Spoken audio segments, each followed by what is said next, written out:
적당히 좋아하면 덕후가 아니다. 적당 덕후. 안녕하세요. 여러분의 아재 덕후 공PD입니다. 열심히 일한 당신 떠나라. 한때 직장인의 마음이 불을 질렀던 어떤 광고의 카피입니다. 누구나 여행을 좋아합니다. 누구나 여행을 꿈꾸며 일상을 버티죠. 우리 일상은 힘들고 따분하고 때로는 억울하기까지 하니까요. 여행을 꿈꾸는 마음은 비루한 일상을 버티게 하는 원동력이 되기도 합니다. 어떤 사람은 여행이 일상이 되기도 합니다. 그런 사람은 금수저일 거라고요? 아닐 수 있습니다. 여행이 일상인 사람들은 우리가 일상을 힘들고 따분하고 때로는 억울하게 느끼는 것처럼 여행은 힘들고 따분하고 때로는 억울한 무엇이 되기도 합니다. 그런데 왜 여행을 지속하냐고요? 그런 삶에도 미래가 있을 수 있냐고요?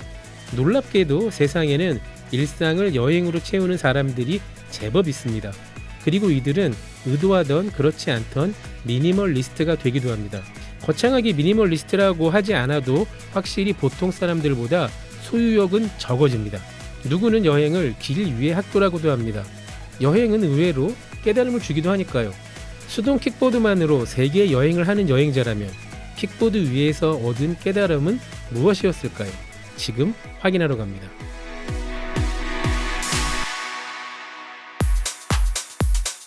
적당히 좋아하며 누구나 안다. 적당 덕후 OBS 라디오. 꾸준님 어서 오세요. 안녕하세요. 네, 어제 방송을 꾸준님이 듣지는 못하셨죠. 왜냐하면 솔직히 말씀드릴게요. 우리가 지금 방송 나가기 한참 전에 녹음하고 있기 때문입니다.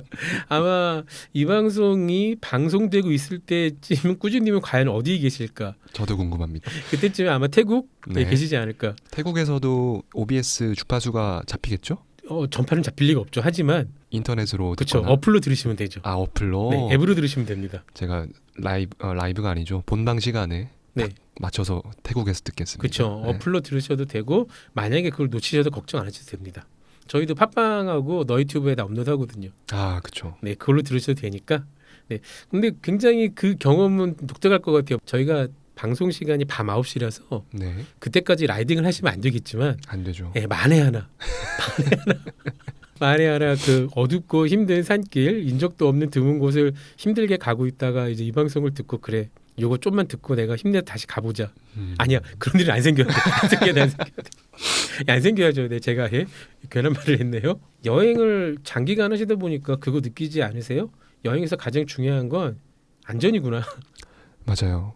그 안전이 뭐 제가 주의한다고 해서 안전을 지키는 것도 있지만 방어 운전 같은 걸 많이 얘기하잖아요. 그렇죠. 그러니까 방어 운전처럼 여행자도 무언가 상황에 언제든 처할 수 있고 그런 상황이 됐을 때 나를 어떻게 지키지? 머릿속에 이미지 트레이닝을 계속 하게 되더라고요. 그러니까 여기서 안전은 당연히 킥보드를 타고 여행하시니까 교통안전도 안전이지만 그 나머지 모든 안전, 일상적인 치안, 굳이 강력범죄까지 가지 않더라도 네, 사소한 사기 네, 맞아요. 이런 것도 다 여행 안전에 포함되는 거니까요. 네, 예, 안전이 제일입니다. 맞습니다. 예, 여행할 때는 여러분 재미를 위해서 안전을 포기하시면 큰일 납니다.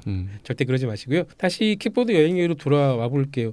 킥보드를 주 여행 수단으로 선택하시기 전에 여러 가지 여행을 해보셨어요. 유럽에 백패킹 여행을 하실 때는 당연히 대중교통을 이용하셨을 거고요. 국내에서는 접이식 자전거도 타셨었어요. 네, 맞습니다. 사실 접이식 자전거도 장기 여행을 하기에 혹은 자전거 여행을 하기에 굉장히 좋은 교통수단 아닙니까?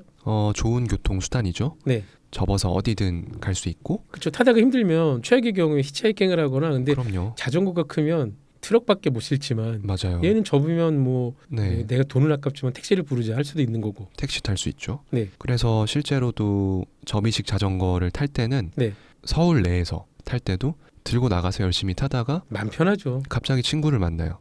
맥주 한잔 했네? 그렇죠. 그럼 접어서 택시 접어야지. 싣고 그럼요. 집에 가는 겁니다. 그럼요. 그게 일반 자전거에서는 느낄 수 없는 큰 매력이었죠. 그렇죠. 그 자전거로 해외를 가보시거나 장거리 여행을 해보신 적은 없으세요? 그 자전거를 제가 탈 때가 한창 전염병이 유행할 때라서 해외를 가고 싶었는데 갈 수가 없었어요. 그때 그런 접이 자전거 타고 국내 국토종주 하는 거 정말 유행했었잖아요. 네, 저도 그 유행에 딱 타가지고 네.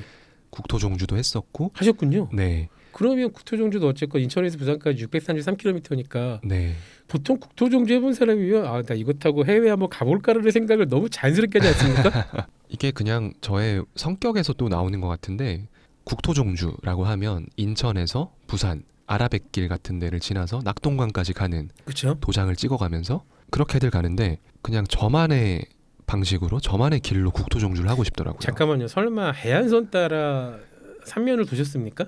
아니요. 그렇게까지는 너무 시간이 없었고요. 다행이다, 예. 다행이다. 아시다시피 직장인에게 시간은 한정돼 있고 그렇죠. 그래서 딱 그때가 마침 추석 연휴였는데 네. 추석 연휴 며칠 전에 연차를 한 3개를 쓰고 제가 본가가 경주에 있습니다. 네. 직장은 서울에 있고요. 네. 집까지 괜찮다. 접이식 자전거 타고 가자. 괜찮다. 네.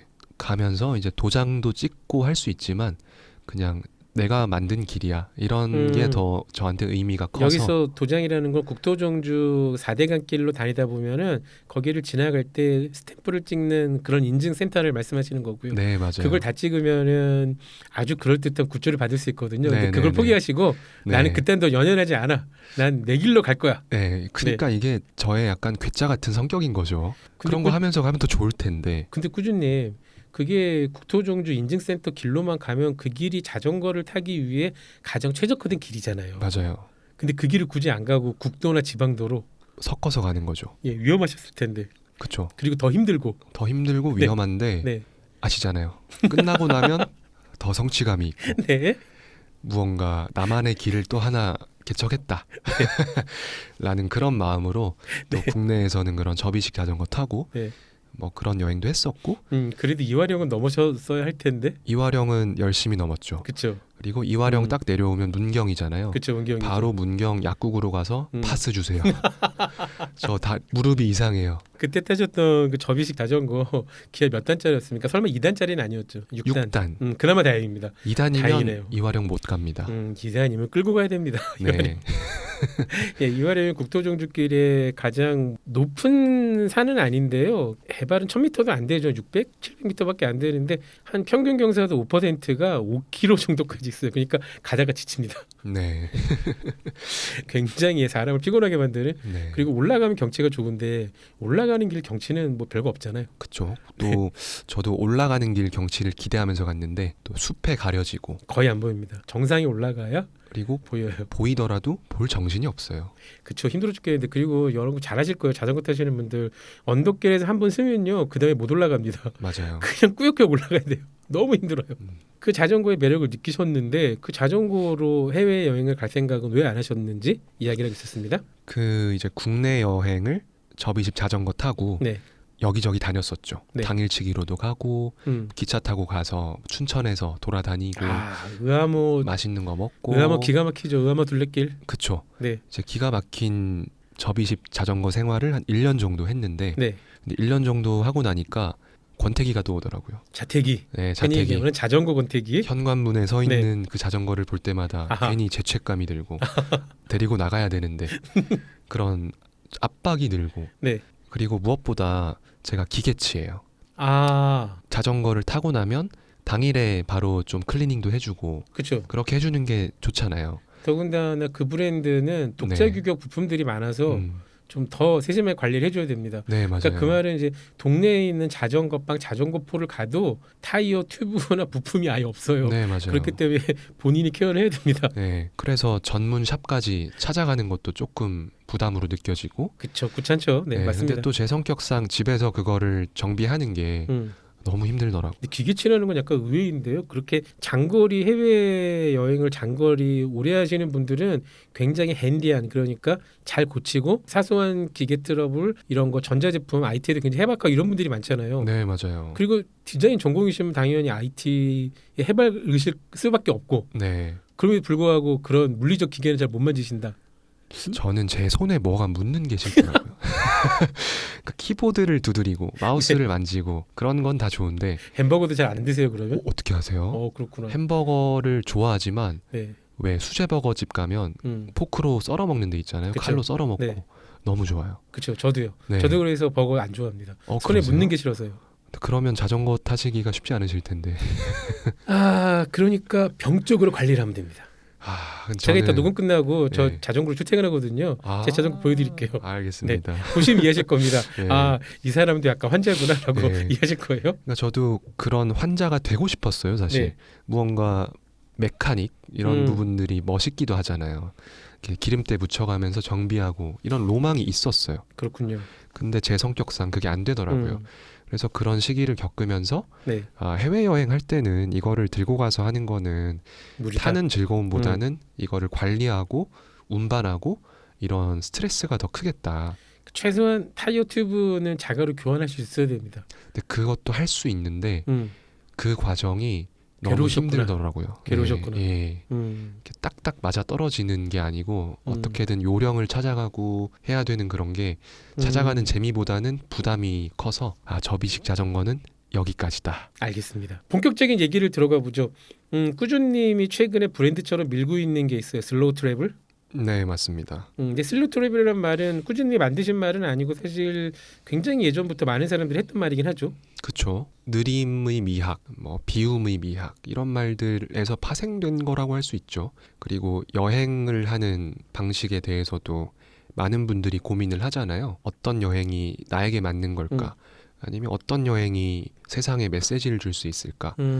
이런 고민하는 사람들을 저도 좋아했고 또 미디어로 많이 접했어요.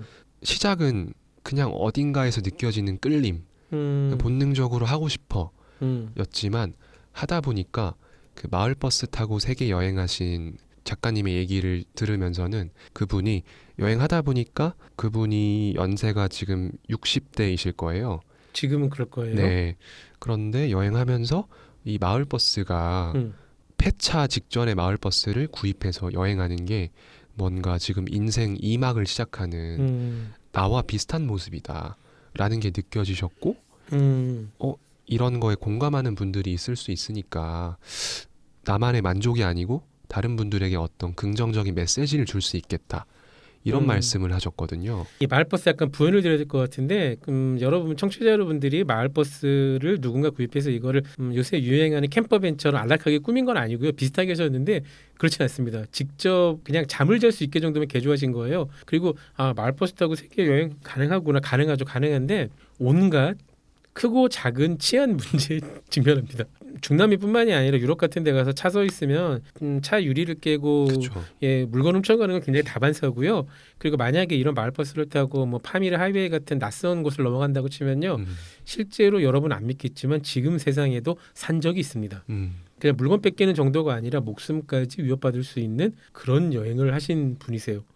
그런 걸 보고 약간 영감을 얻으신 건가요? 그렇죠. 영감보다는 끌림을 느꼈죠. 나도 여행은 계속 하면서 살아갈 건데 네. 나만의 만족, 나만의 여행도 할 수 있지만 이 여행이 누군가에게 삶의 동력이 되거나 또 다른 영감을 불러일으킬 수 있으면 만족하는 여행이 행복한 여행이 되겠다.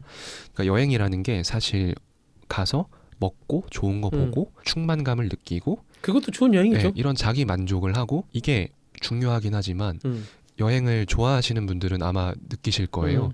이런 여행을 하고 나서 이 여행기를 나눌 때 근데 여행을 좋아한다는 게 삶의 태도에도 좀 적용이 되잖아요. 적용되는 것 정도가 아니라 저는 여행자의 평소 태도를 보면 그것이 그 사람의 일상과 큰 차이가 없다고 생각을 해요. 맞습니다. 그러니까 일상에서도 진중하고 신중한 사람이면 여행도 진중하고 신중하고요. 물론 여행에서도 작은 일탈을 경험하긴 하지만 그럼에도 불구하고 굉장히 진중합니다. 그러니까 저는 MBTI 같은 거 믿지 않아요. 저는 이공계이기 때문에 MBTI가 성격을 분석하는 거를 그걸 믿지는 않지만 굉장히 체계적이고 계획적인 사람이 일상을 살았다고 하면 그 사람이 여행을 할 때도 체계적이고 계획적이라는 게 높습니다. 하지만 그 안에서 크고 작은 일탈들이 있는 거겠죠. 맞습니다. 네, 그런 것일 테니까요. 근데 이제 이런 걸 말씀드린 이유는 슬로우 트래블 이게 꾸준님을 적당 덕후가 섭외한 결정적 계기인데요. 슬로우 트래블 느린 여행 혹은 천천히 하는 여행이라고 할 수도 있고 아니면 한 곳에서 한 달 살기도 슬로우 트래블의 일종일 수도 있죠. 혹은 맞아요. 장기 여행도 슬로우 트래블 일종일 수 있는데 꾸준님 같은 경우에는 슬로우 트래블을 자신만의 브랜드처럼 아예 딱 박았어요. 그리고 일본 여행에 오면서 아마 영감을 얻으셨다고 생각을 하는데 슬로우 트래블을 그걸 이제 혼자만의 디자인으로 리크레이트를 하셨잖아요. 네. 그러면서 거기에 서행, 아 맞아요. 네. 서행. 길가에서 길에서 제일 많이 보는 것 중에 그렇죠. 하나죠. 일본에서 여행을 하다 보면 서행이라는 간판 길에도 써 있고 네. 표지판에도 써 있고 그러니까 일본에서 자동차 운전을 하건 자전거 운전을 하건 킥보드를 타건 어디나 서행. 그리고 그것도 되게 많죠. 토마레. 그쵸. 제가 일본어를 정말 못하는데 네.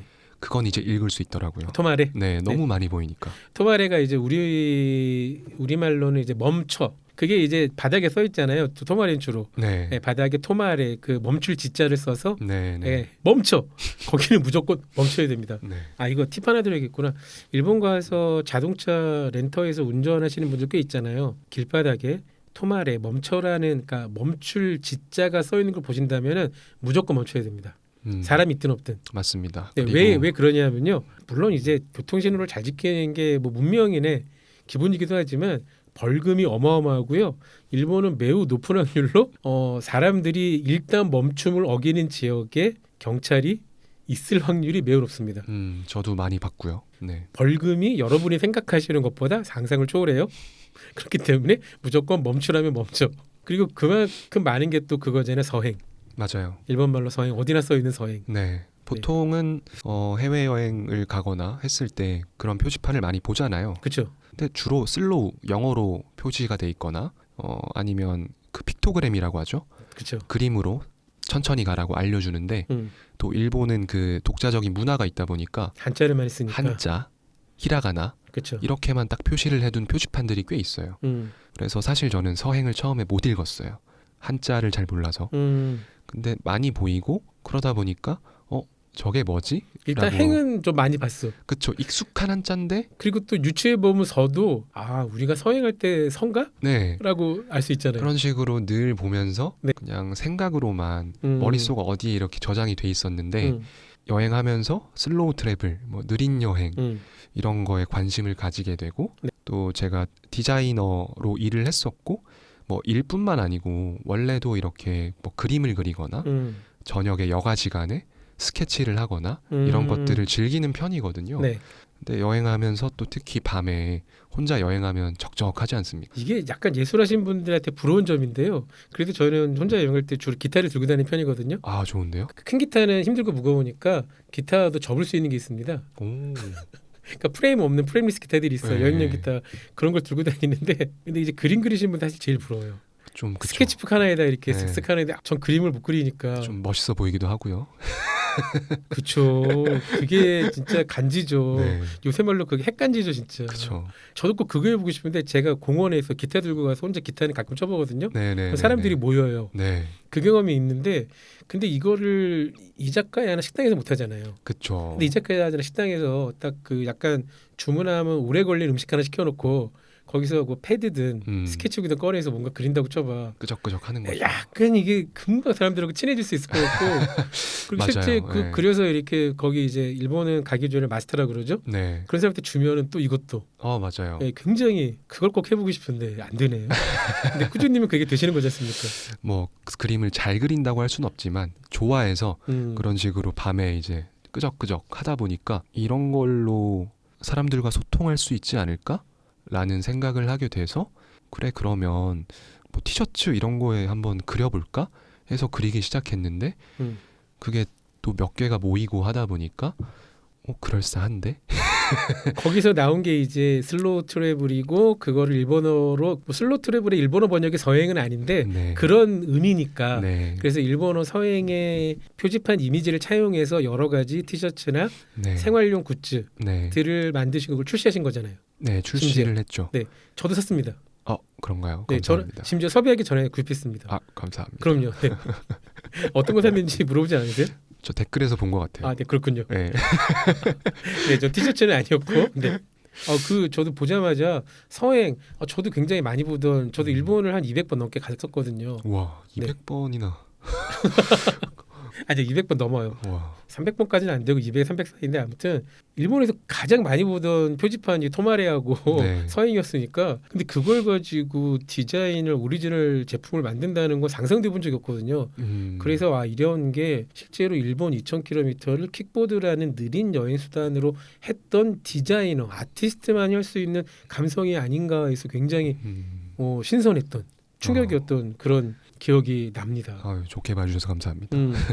이 방송이 나갈 때쯤이면 그 판매는 다 끝났겠군요. 네, 맞아요. 지금도 예, 이미 판매가 끝났고, 아 지금도 끝났고. 네, 네. 뭐, 여러분 예, 예, 다시 말씀드리지만 이 상품 나왔어요. 여러분 구매하시라 광고 아닙니다. 오해하지 마세요. 이미 구매 못하세요. 네, 지금 상품 소개를 해드리려는 건 아니고 네. 정말 궁금했던 건 그러면 슬로우 트래블이라는 말이 도대체 꾸준님에게는 어떤 의미로 다가왔길래 네. 이런 슬로우 트래블을 나만의 브랜드로 만들어 보자 네. 라고 하고 실제 오리지널 굿즈라는 결과물까지 나온 건지 그게 궁금하거든요. 네, 뭐 이것도 여행이랑 비슷한 과정을 거친 것 같은데 여행도 뭐 계획을 하고 네. 실천을 하지만 계획대로 안 되지 않습니까? 계획대로 되면 여행이 아니죠. 그쵸? 네. 계획대로 안 되기 때문에 그럼요. 흥미로운 부분들도 많은 거고. 에이, 뭐 룰도 게임도 계획대로 안 되는데 여행이 되겠습니까? 네, 근데 이제 해두고 나서 끝나고 나서 돌이켜 보면 좋았다라는 과정이 뭔가 슬로우 트래블이라는 주제로 브랜드를 한번 만들어 볼까라는 데 동일하게 적용이 됐어요. 네. 그러니까 시작은 아까 말씀드렸다시피 그냥 끄적끄적 밤에 그림 그리던 것 이걸로 많은 분들과 소통을 해보자. 저 궁금한 게 하나 있습니다. 하루에 10시간에서 12시간씩 사실은 고된 네, 노동에 가까운 운동은 아닌 것 같아요. 그 정도면. 네, 네, 운동을 한참 넘은 것 같아요. 네, 고행이라고 예, 하죠. 그 고행을 하고 숙소에 들어가서 이제 겨우 몸을 추스렸잖아요. 네, 그리고도 에너지가 남아 있습니까? 그러면 이제 약간 이제 기절해야 되지 않나요? 그 정도 시간이면? 근데 신기하게도 네. 왜 그런 말 있잖아요. 디저트 배가 따로 있고 밥 네. 배가 따로 있다. 네. 이 체력 소진과 또 뇌의 소진은 또 다른 것 같더라고요. 체력이 좋으신가 보다 기본적으로. 좋아졌어요. 킥보드 타면서. 당연히 뭐 당연히. 네, 저도 초반에는 숙소 네. 들어가면 뻗어서 자기 바빴는데 그렇죠. 잠깐 죽어야죠. 그러면. 네, 이제 이게 8개월 정도 지속이 되다 보니까 또 요령이 생기고 새로 생긴 루틴 같은 거군요. 맞아요. 저녁에 또 해외 여행하면 그 지역에서 나는 뭐 맥주나 이런 것들 마시는 게 또 쏠쏠한 재미잖아요. 당연하죠. 근데 그런 시간에 그냥 마시는 것보다는 앞에 펜도 있고 하면 그렇지. 끄적끄적 해보고 야, 이게 이래서 아티스트들이 이게 제일 부러워. 여튼 뭐 그런 식으로 시작을 해서 네. 하다 보니까 요즘에 드는 생각은 네. 슬로우 트래블이라는 주제로 시작을 했지만 네. 내가 전달하고 싶은 게 뭘까라고 고민했을 때는 자신만의 속도를 우리 찾아가 봅시다. 오. 에 좀 가까운 것 같아요. 그게 여행이 됐던 삶이 됐던 사실 제가 킥보드 탄다 했을 때 PD님도 먼저 여쭤보셨던 게 하루에 얼마나 가냐, 뭐 몇 킬로 갈 수 있냐 라는 질문들을 저는 받았을 때 여행 초반에는 되게 반가웠어요. 나 이 정도로 갈 수 있고 놀랍지, 대단하지 이런 생각이 초반에 조금 들었는데 이제 그게 지나고 보니까 그런 거에서 오는 만족감보다는 조금 이게 무슨 의미가 있지? 그냥 자기가 갈 수 있는 만큼 가는 거고 좀 자신이 정한 속도로 여행하면 되는 거고 그렇죠. 어쩌면 이게 앞으로 내가 살아갈 때도 남과 좀 덜 경쟁하고 멋있다. 좀 나만의 속도를 찾아가야겠다라는 생각으로 이어지게 됐거든요. 그러다 보니까 앞으로는 저의 여행을 통해서 네. 많은 분들에게 저 같은 사람도 아무도 해보지 않은 걸로 여행을 하는데 저만의 속도를 찾고 있어요 라는 모습으로 좀 비춰줬으면 좋겠고 그리고 이게 틀린 게 아닌 것 같긴 해요, 여러분. 그러니까 여러분이 하시는 어떤 것도 일이던 삶이던 뭐 일상이던 그냥 여러분만의 속도가 있는 게 아닐까요? 라는 좀 물음표를 한번 던지고 싶어요. 이게 저에게는 어떻게 들리냐면요. 여러분 남들과 비교하지 마세요 라고 들립니다. 저는 이 말이 왜 굉장히 저에게 뭐라 그럴게 정말 인사이트풀하기도 하고 감동적이냐면 우리 사회 지금 현대 한국이 가지고 있는 가장 큰 불행 중에 하나는 끊임없이 나를, 내 회사를, 우리 가족을, 우리의 아이를 아무튼 내가 가진 무언가를 남들과 비교하기 때문이라고 생각하거든요. 그렇게 생각하니까 사회 전체가 놀랍도록 상향 평준화됐어요. 눈들이. 맞아요. 저는 그게 가장 대표적인 게 부동산과 대학 같은데 뭐 흔히 얘기하는 인서울대학교 그냥 요새 누구나 다 하는 거 아니에요? 아니 인서울대학교 들어가려면요 전국 상위 적어도 15% 이내에 들어가야 됩니다. 그게 어떻게 전국 평균이 될 수 있어요? 서울에 혹은 그래도 뭐 경기도 신도시에 집 하나 있어야 돼. 아니 어떻게 아파트 가격이 집 가격이 못해도 8, 9억, 6, 7억 되는 게 전국 평균이 될 수는 아니잖아요. 그렇죠. 아닙니다. 근데 우리가 왜 남들이 정해놓은 상향 평균에 맞추지 못했다고 나는 뒤처진 거야, 나는 루저인가라고 생각을 하면서 연애도 포기하고 음, 가정을 꾸리기도 포기하고 내가 행복할 길도 포기하는 거 이런 너무 안타깝거든요. 맞아요. 너무 공감되는 말씀이고요. 저도 이런 여행자가 되기 전에는 네, 아까 소개에서 말씀해 주셨다시피 치열하게 경쟁해서 대기업을 들어갔었고 그러셨죠. 또 그 안에서의 경쟁도 경험을 했고 그리고 또 이직을 하면서 또 생기는 경쟁들 그리고 또 회사에 들어가서 오랜 기간 다니면서 그 안에서의 경쟁들을 느끼면서 근데 그때는 하루하루 살기 바쁘고 어떻게든 이 경쟁에서 우위를 점하는 게 우선이지 이 경쟁을 멀리서 보고 그럴 여유가 없잖아요. 근데 이제 여행을 하다 보니까 조금 속세에서 멀어졌다고 해야 되나? 조금 객관적으로 볼 수 있는 시야가 생기는 것 같아요. 그렇습니다. 바로 이게 꾸준님이 말씀하시는 슬로우 트래블의 핵심이고요. 슬로우 트래블이 과연 어떤 건지 왜 꾸준님이 이렇게 강조하는 건지는 저희가 2부 가서 좀 더 자세하게 이야기를 해보도록 하겠습니다. 적당히 좋아하면 덕후가 아니다. 적당 덕후 OBS 라디오. 1부 마지막으로 너무 멋진 얘기를 해주셨는데 그 얘기 마저 들어볼게요. 그러니까 1부에서 대기업에 들어가시 치열하게 하셨고 그 경쟁에서 벗어나기 위한 노력을 그때는 하실 수가 있었을까요? 직장 다니실 때는. 경쟁을 했어야만 했죠. 그렇죠. 사실 불가능하죠. 그쵸. 일상 자체가 경쟁이고 경쟁에서 벗어난다는 그 말 자체가 이퀄 퇴사. 네, 속세와 멀어지겠다. 산으로 들어가겠다. 자연인이 되겠다. 그럼 실제로 그런 이유로 퇴사를 결심하신 걸까요? 근데 저는 또 속세와 멀어지기에는 너무 도시가 좋은 사람이고 또 하고 싶은 것도 많은 사람이기 때문에 그렇게 뭐랄까요 경쟁을 놓아야겠다라는 생각으로 퇴사를 한 건 아니고요. 네. 그냥 지금 1년 동안 여행하면서 네. 앞으로 긴 시간을 앞으로 남은 긴 인생을 좀 준비하는 시간을 갖자라는 생각으로 시작을 했는데 또 여행을 하다 보니 이런 저만의 철학까지는 아니고 저만의 생각이 조금 생기고 그게 철학입니다. 네 철학이라고 제가 표현하기 너무 민망해가지고 철학, 아직까지 예. 그러니까 철학이라는 게 철학이 사상 이런 말들이 되게 거창해 보이지만은 인간은 누구나 자기만의 철학이 있고 자기만의 사상이 있는 거니까요. 그쵸. 그게 보다 많은 사람들에게 정교하게 전파되느냐 그렇지 않는 애 차이뿐인 거죠. 누구나 생각하는 건 그건 자신만의 철학은 맞습니다. 네 앞으로도 저는 경쟁을 하면서 살 거고요. 그래야만 하는 사회라고 인지를 하고 있고 근데 요즘 우리 사회의 부작용 중에 하나가 네. 경쟁을 하면서 경쟁에서 끝나지 않고 삶에까지 부정적인 영향을 주기도 하잖아요. 그렇죠. 경쟁에 너무 몰입하다 보니 일상이 무너지거나 건강이 무너지거나 주변 사람들에게 소홀해지거나 저도 그런 것들을 많이 했었고 네. 조금 죄책감을 가지고 살았었는데 그렇죠. 특히 부모님 연락도 더 할 수 있는데 못하고 내가 경쟁하며 사느라 저도 찔리네요. 네. 근데 그런 삶을 살면서 그냥 어렴풋이 느끼고만 있던 거를 지금 좀 정리하는 시간인 것 같아요.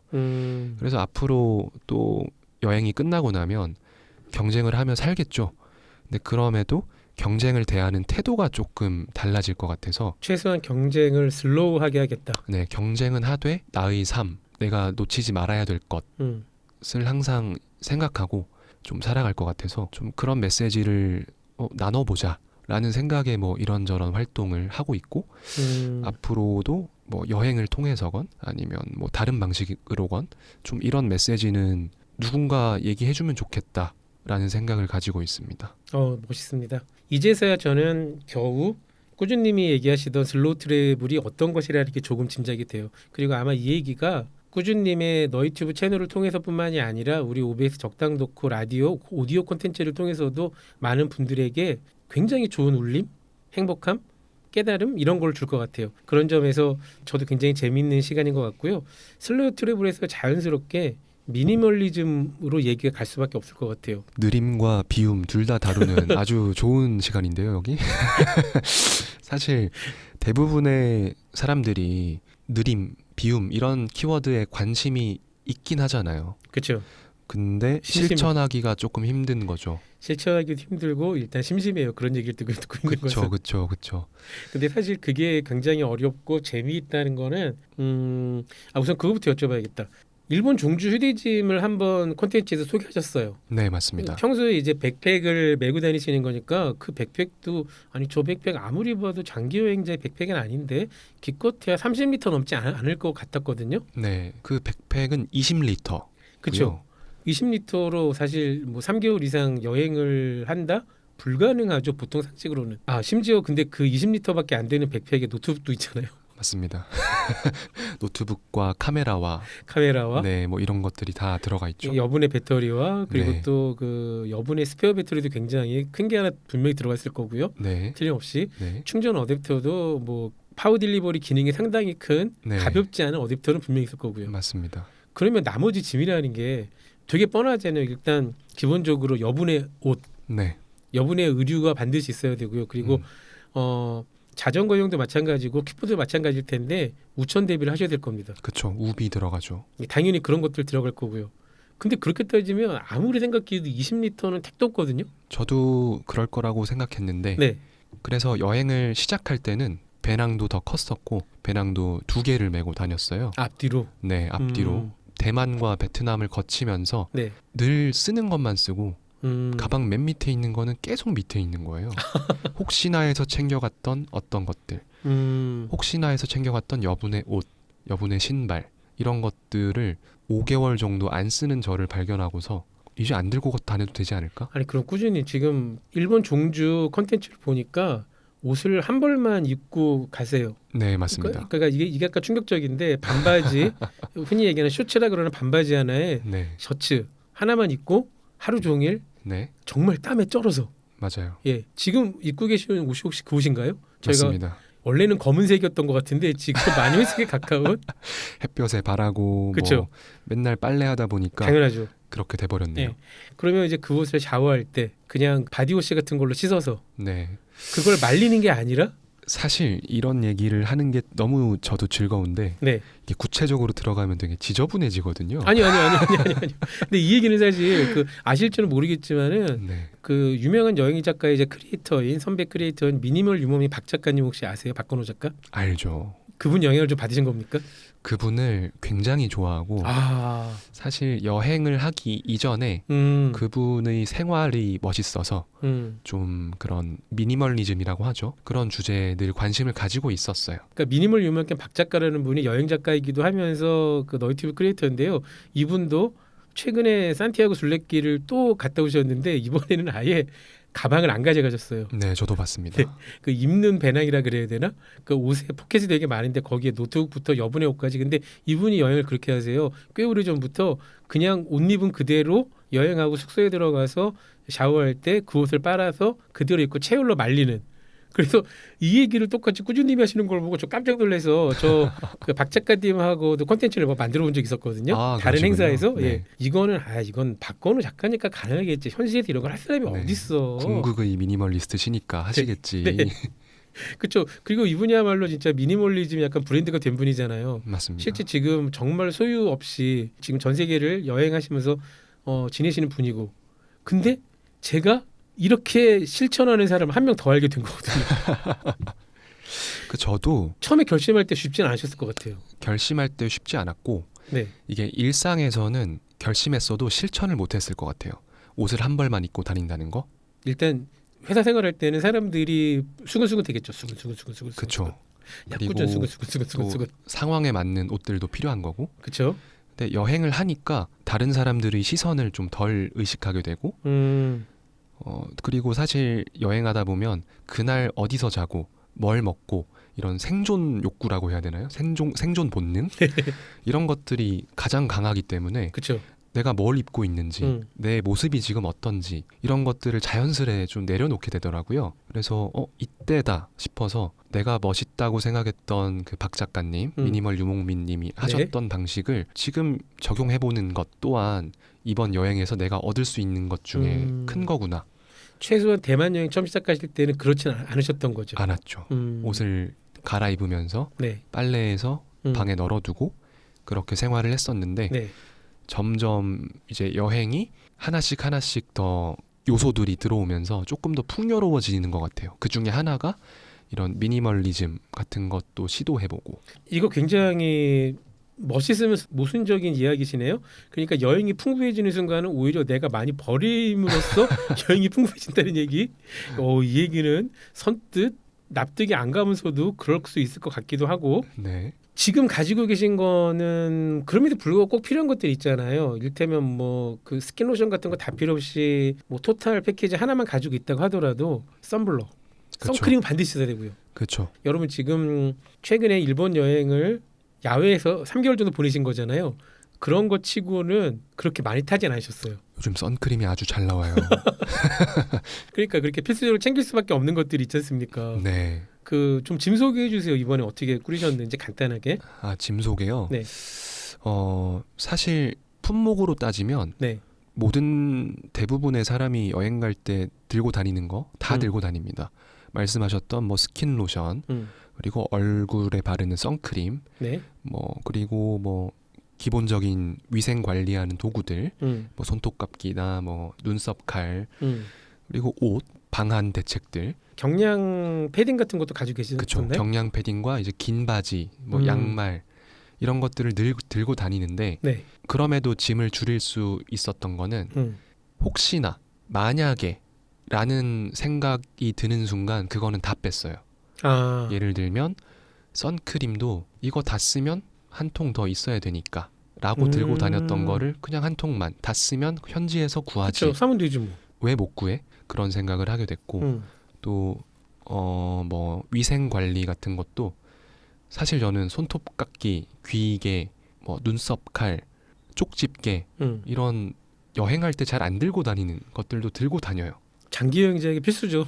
필수인데 근데 거기서도 이게 또 쇠고 무게가 있잖아요. 그런 아하. 제품들이. 근데 그랬을 때 또 일본 여행하다 보니까 어느 숙박 시설을 가도 면봉이 다 있어요. 면봉 다 있죠. 귀이개는 필요 없네. 귀이개 하나 빼게 되고. 그리고 또 여행하다 보니까 또 상비약들. 이전에는 제가 또 고질병들 직장인이라면 가지고 있는 위염, 아. 뭐 역류성 식도염, 안구건조증 이런 거 다 알고 있었거든요. 그래서 그에 해당하는 약품들을 다 들고 다녔는데 한 번도 먹은 적이 없어요. 그래서 이제 일본 갈 때는 오지를 가는 게 아니니까 그렇죠. 정말 위급시에 필요한 약들 제외하고는 현지에서 구하면 된다.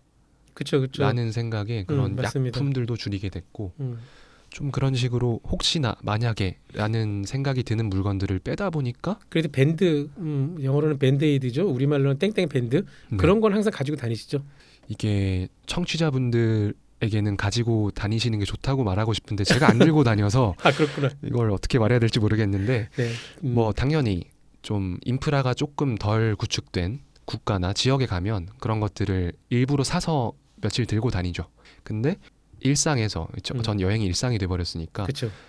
판단했을 때 편의점도 많고 약국도 네. 많고 병원도 많고 다음 편의점까지 15km가 될 수도 있으니까. 있으니까 이제 네. 그럴 때는 그럴 때는. 일부러 사서 미리 들고 네. 가죠. 네. 근데 그게 아니고 지도를 쭉 봤는데 가는 길이 안전하네. 이런 곳들을 갈 때는 최소한으로 들고 갑니다. 너무 자세하게 알면 약간 좀 괴롭다고 하셨는데 청취자들은 그런 게 궁금하거든요. 그러니까 그런가요? 제가 되게 쉽게 말씀드렸지만은 그날에 샤워를 하면서 입은 채로 옷을 빨고 네. 그 다음에 체올로 말린다는 게 아니 그게 가능해라고 아니 저를 박건우 작가님 컨텐츠를 보고서도 상상이 안 돼요. 네. 집에서도 가끔 머리 말리기 귀찮아서 그냥 있는 경우 있지 않습니까? 네네. 그래도 저도 남자치고는 장발이라서 네. 완전히 건조될 때까지는 1시간 넘게 걸리거든요. 1시간 반? 2시간 정도. 네. 근데 옷은 더 걸릴 거지 않습니까? 좀 구체적으로 여쭤보셨으니 네. 좀 신나서 얘기를 해보자면 네. 옷은 뭐 말씀하신 대로 더 걸리죠. 그렇죠. 더 걸리는데 얼마나 걸립니까? 1시간 정도 걸립니다. 생각보다는 금방 1시간 걸리네요. 걸려서 뽀송뽀송해지는 건 아니고 입을만 하네. 아, 다른 사람들에게 피해는 안 주겠네. 뭐 예를 들면 소파에 앉았는데 물기가 묻어나진 않겠네. 이게 그쵸, 1시간인 그쵸. 거고요. 네. 그래서 그 1시간 동안 이제 주로 서서 있거나 아이고. 일부러 밖을 한번 돌고 오거나 네. 뭐 이런 행동을 하고 옷 같은 경우는 이제 뭐 그렇게 직접 입어서 말리고 이런 게 가능하구나를 네. 느꼈는데 음. 또 하나 느낀 거는 왜 우리가 보습할 때 뭐 핸드크림도 바르고 네. 립밤도 바르고 음. 머리에 뭐 헤어크림, 헤어 오일 이런 네. 것도 쓰고 보습용 제품들이 되게 많잖아요. 네, 많죠. 뭐 헤어 모이스처도 따로 있고요. 네. 근데 그거를 그 석유 추출물인 제품 중에 우리가 흔히 쓰는 거 하나 있잖아요. 뭘까요? 그 뭐죠? 갑자기 생각이 안 나는데 그 올인원 말씀하신 거. 땡세린. 아. 네. 아. 그 땡세린 되게 저렴하잖아요. 네. 2,000원이면 막 엄청나게 많은 양이 들은 이거 어떻게 다 써 싶은 그렇죠. 이제 그거 하나 있으면 핸드크림도 되고 보습도 되고 머리에도 바르고 아니 머리까지 됩니까 그게? 아니 이제 입술까지는 이해가 되는데 네. 원래 그게 추운 나라에서 만든 거잖아요. 그래서 맞습니다. 입술하고 손등 보호하라고 만든 건데 쓰다 보니 너무 좋아서 여기저기 쓰게 된 건데 그게 헤어까지 되더라고요. 하기야 약간 매트한 왁스 같은 느낌이 있긴 있습니다. 저는 왁스용으로 가끔 네. 씁니다. 매트 헤어라고 그런 거 연출하잖아요. 그렇죠, 그렇죠. 그런 거 할 때 땡세린으로 되구나. 오 되는군요. 네. 그럼 그게 나름의 올인원이 되는 거고. 그렇죠. 그런 식으로 무언가 하나하나씩 요령이 생기고 또 그게 찾아가는 재미가 있어요. 대단하십니다. 정말 그게 가능하군요 실제로. 그러면서도 가장 중요한 거는 네. 다른 분들에게 불쾌감이나 피해를 주지 않는 선에서 나만의 미니멀리즘을 실천하자가 그럼요. 되고 있고 뭐 지금까지 만난 분들 중에 냄새가 난다 이런 말을 한 적은 없어서 아직까지 이 정도는 괜찮구나라고 생각하고 있습니다. 그러면서 꾸준님이 이렇게 말씀을 하시니까 정말 그런 신발도 하나만 가져가고 그런다 보다 아니에요. 저 이분 콘텐츠 보고 되게 놀랐던 게 달리기, 러닝을 또 그렇게 좋아하십니다. 네. 정말 깜짝 놀랐던 게 나고였었나요? 네. 시내에서 10몇 킬로를 뛰어다니시는데 네. 당연히 러닝화를 전용 러닝화를 따로 가지고 다니세요. 미니멀인데 이런 거 생각하면 또 완벽하게 미니멀은 아니야. 그렇게 생각하면 그냥 러닝화를 평소에 계속 신고 다닐 것 같은데 네. 또 킥보드 라이딩 하실 때는 샌들이죠. 슬리퍼에 가까운 네. 샌들을 신으시고 다니시고 네. 그런 짐은 또 챙기시는 거잖아요. 그렇죠. 이게 그래서 재밌는 것 같아요.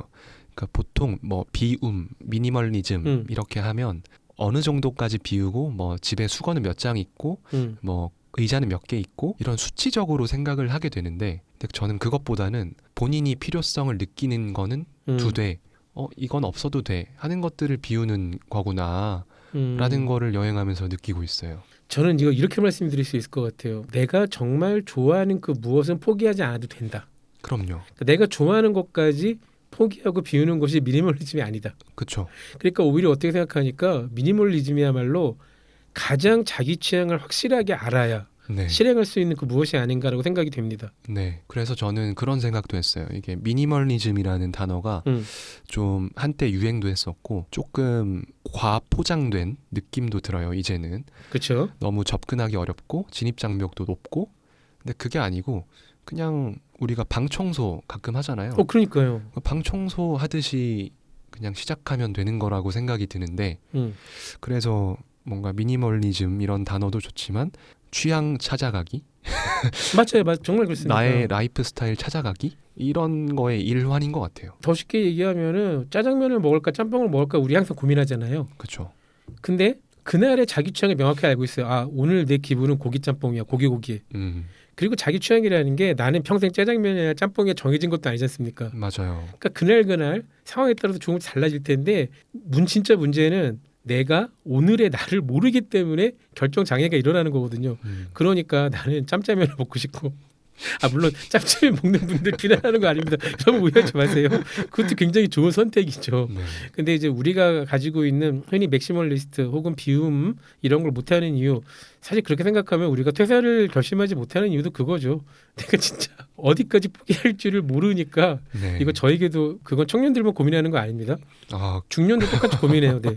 중년 똑같이 퇴사하고 싶고 네, 네. 오히려 더 깊게 생각하시겠죠. 그럼요. 명확히 알잖아요. 그러니까 내가 이거 얘기는 당연히 이제 지속적인 여행에 가능한 이야기로 넘어갈 텐데 꾸준히 이야기를 하다 보니까 우리가 원래는 이렇게 2시간 정도 하고 끝내려고 그랬는데 1시간 정도는 더 쉬어도 될 것 같은데요. 저는 4시간도 할 수 있습니다. 알겠습니다. 그럼 시원하게 4시간으로 연장하는 걸로 하고 그러니까 그 얘기를 당연히 더 물어봐야 되거든요. 지속 가능한 여행을 하기 위해서는 정말 말 그대로 일상을 포기하면 안 되는 거잖아요. 그렇죠. 그러면 이제 내가 월에 얼마를 벌고 네. 이런 얘기들을 굉장히 구체적으로 매우 해야 되거든요. 가장 재밌는 얘기기도 하죠, 이게. 그렇죠. 그런 얘기는 우리가 다음 주에 좋습니다. 자연스럽게 연장해서 2시간 하는 걸로 하고 오늘은 미니멀리즘 얘기만 조금 더 해볼게요. 네. 꾸준님의 이야기를 정리해보면 미니멀리즘을 실천하는 것이야말로 자기의 취향을 명확하게 알아야 실천할 수 있는 것이다라는 결론이 나오는 것 같아요. 그리고 저는 이 얘기에 100% 동일합니다. 그러니까 많은 분들이 미니멀리즘을 굉장히 높은 고고한 이상을 가진 사람이 엄청난 참을성과 엄청난 인내력을 가지고 실행하는 거였는데 아닙니다. 그렇지는 않고 우리가 집을 정리하는 것, 세차를 하는 것, 옷을 잘 개는 것도 미니멀리즘의 종류일 수 있겠죠. 너무 공감합니다. 근데 태생이 그러신 분들 있어요. 치우는 걸 되게 싫어하시는 분들. 혹시 꾸준님 과자 먹고 버릴 때도 잘 접어서 버리시는 편이십니까? 그렇게까지는 하지 않습니다. 제가 이상한 얘기를 했네요. 예, 저도 그런 사람 아닙니다. 오늘 오해하지 마세요. 네, 저도 그런 사람 아닙니다. 하지만 저는 미니멀리스트는 되지 못할 것 같아요. 그러니까 방금 하신 말씀도 약간 그 미니멀리스트는 이래야 돼라는 어떤 사회적으로 생긴 고정관념 중에 하나인 것 같아요. 이렇게 말씀드릴 수 있겠구나. 저는 꾸준님이나 박 작가님 같은 레벨에.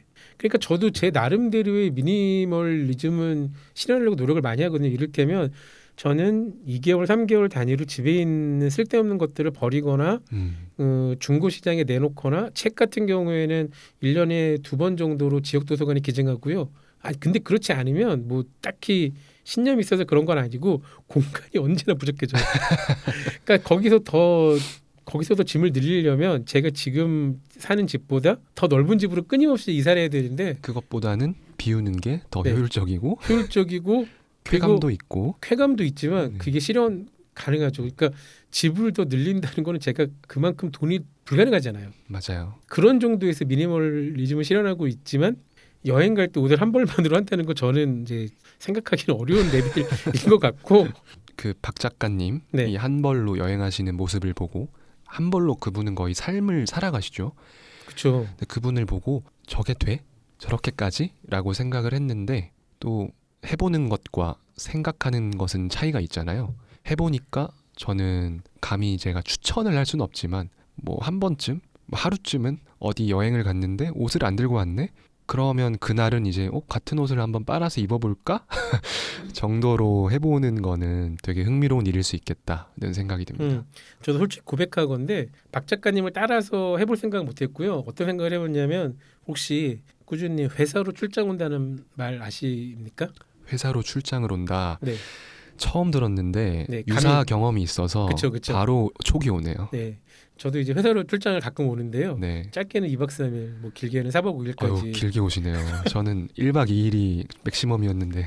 근데 보통 그러면 이제 회사로 출장 오는 짐들이 좀 많아지잖아요. 네네. 갈아입을 옷들부터. 네. 근데 이제 지금 회사 출장 1박 2일 정도는 안 갈아입어 괜찮아. 그걸로 버텨보려고. 뭐 하루 갈아입지 않는다고 죽지 않을 거야. 이걸 빨아서 입지 못하겠지만 회사에서 네. 그럴 수는 없으니까. 네. 뭐 하루 정도 뭐 완전한 완벽한 형태의 목욕을 하지 못한다고 크게 이상하진 않아. 괜찮아. 버텨봐. 얘기하니까 굉장히 지쳐보는 느낌이 드네요. 제가 그래서 이런 얘기 하면 안 될 것 같아 했잖아요. 자, 우리 한번 그 얘기를 한번 해보죠. 꾸준님 만나면 한번 이 얘기는 꼭 물어보고 싶었어요. 꾸준님 정말 친한 지인이 있어요. 정말 아끼는 사람입니다. 그게 뭐 이성이건 동성이건 선배건 후배건 상관없어요. 그분을 같이 데리고 지금 하고 있는 수동 킥보드 여행을 같이 가실 용의가 있습니까? 지금 하고 있는 제 방식의 킥보드 여행은 네. 저 혼자 하는 걸로 충분합니다. 그러니까 저 혼자만 하고 싶다가 아니고 네. 제 주변 사람에게 추천할 만큼의 재미가 있진 않습니다. 그러니까 재미를 저는 느끼죠. 네. 근데 계속 지금까지 나눈 얘기가 뭔가 각자의 취향도 찾아가고 그렇죠. 뭔가 자신만의 삶의 속도도 찾아가고 네. 이런 좀 본인만의 개성, 본인만의 취향 존중 좀 이런 얘기인 것 같은데 네. 그런 생각을 더 하다 보니까 이거는 누군가에게 내가 추천할 필요도 없고 네. 그냥 그들이 하고 싶다고 하면 같이 하는 거지 그쵸. 먼저 추천하거나 이거 재밌어 같이 하자라고 이제 말을 더 안 할 것 같아요. 이 킥보드 여행뿐만 아니고 내가 좋다고 느꼈지만 그렇죠. 굳이 남이 먼저 말하지 않으면 네. 이렇게 해봐 저렇게 해봐 라는 행동을 조금 아낄 것 같습니다. 두 번째 질문입니다. 그럼 이번에 정말 친한 동성이건 이성이건 선배건 후배건 꾸준님과도 친하고 평소에도 잘 맞아요. 이 사람은 꾸준님과 성향도 되게 비슷해요. 이 사람이 꾸준님의 콘텐츠를 쭉 보고 나서 나도 재밌겠다 같이 하자.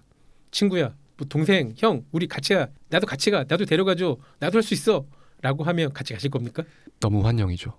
그렇습니까? 혼자보단 둘이 즐거울 때가 있잖아요. 일단은 말리지 않으실 건가요? 해보고 네. 본인이 느껴봐야죠. 그렇죠. 일단 첫날 포기할 수도. 네. 그래서 근데 뭐 그런 기회가 생기면 네. 저의 기준에서 이동하기보다는 같이 하는 분 기준에서 여행을 하겠죠.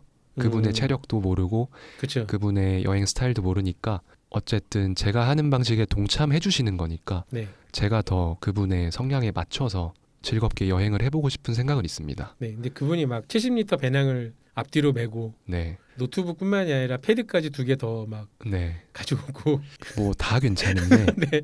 저보고 도와줘, 들어줘라고 하면 이제 조금 고민을 해보겠죠.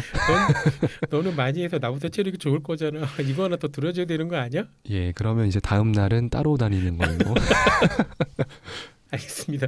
추천하기는 어려울 것 같아요. 네. 그 생각을 해보고요.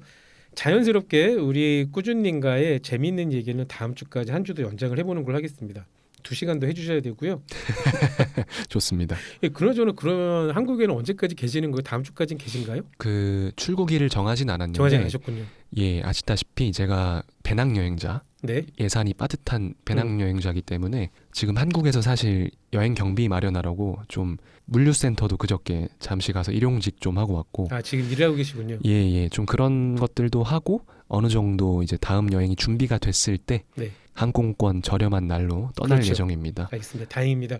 어쨌건 다음 주까지는 한국에 계실 것 같으니까요. 네, 다음 주에 꾸준히 한 번 더 모시고 아주 실제적인 얘기, 저 이런 얘기 되게 좋은 것 같아요. 사실 이런 실제적인 얘기는 물어보는 사람도 없지만 대답하는 사람도 그렇게 좋아하진 않거든요. 맞아요. 근데 꾸준님은 굉장히 좋아하십니다. 그래서 더 마음에 듭니다. 네, 저는 사실 잃을 게 없거든요.